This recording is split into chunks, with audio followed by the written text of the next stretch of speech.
ذالک بأنہم شاقوا اللہ ورسولہ، فرمایا یہ اس لیے کہ انہوں نے اللہ اور اس کے رسول کی مخالفت کی ہے۔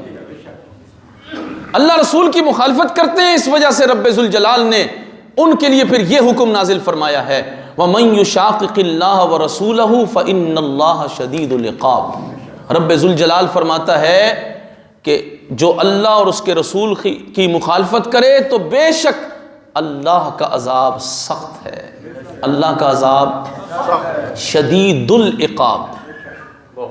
شدت سمجھ آئی آپ کو؟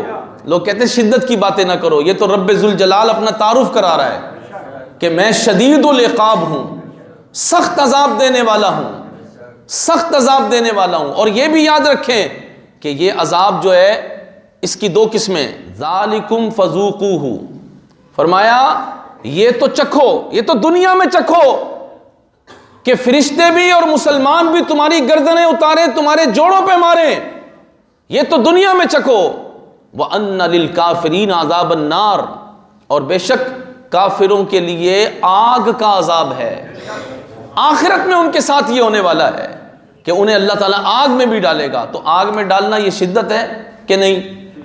تو جہاں شدت کی ضرورت ہوگی اسلام وہاں شدت ہی کی بات کرے گا، جہاں نرمی کی ضرورت ہوگی وہ نرم بات کی جائے گی۔ مومن سامنے ہے تو اس کو اب ریشم بن کے ملو، لیکن جب کافر سامنے ہو، حضور کا گستاخ سامنے ہو، تو پھر اس سے نرم بات نہیں کی جائے گی۔ ہاں کافر بن کے رہے، اس کے احکامات ہیں، لیکن جب وہ اسلام کی دشمنی میں آ کے کھڑا ہو جائے اس کے احکامات پھر الگ ہو جاتے ہیں۔ اور جو کوئی رسول اللہ کی گستاخی کر دے تو پھر اس کے لیے حکم وہی ہے جو رسول اللہ نے فرمایا، من سبا، جو بات کر دے، بک بک کر دے، من سبا نبیًا، کسی بھی نبی کے بارے میں، عیسیٰ علیہ السلام کے بارے میں کرے تب بھی فقتلو، سمجھ آ رہی ہے بات؟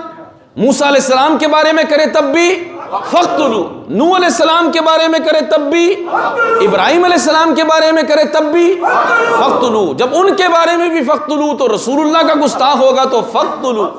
تو مومنوں کو تو اس نعرے سے راحت مل رہی ہے، اور منافقوں کو بڑی تکلیف ہو رہی ہے، ان کو بڑی مرچیں لگی ہوئی ہیں یا ان کو آگ لگی ہوئی ہے یا جو بھی ہو رہا ہے ان کے ساتھ، اللہ اس میں اور اضافہ کر دے، اللہ اس میں اور اضافہ کر دے، جن سے یہ حدیث بیان نہیں، اور یہ حدیث اب معیار بن گئی ہے حق و باطل کا، حق و باطل کا اب یہ معیار بن گیا ہے۔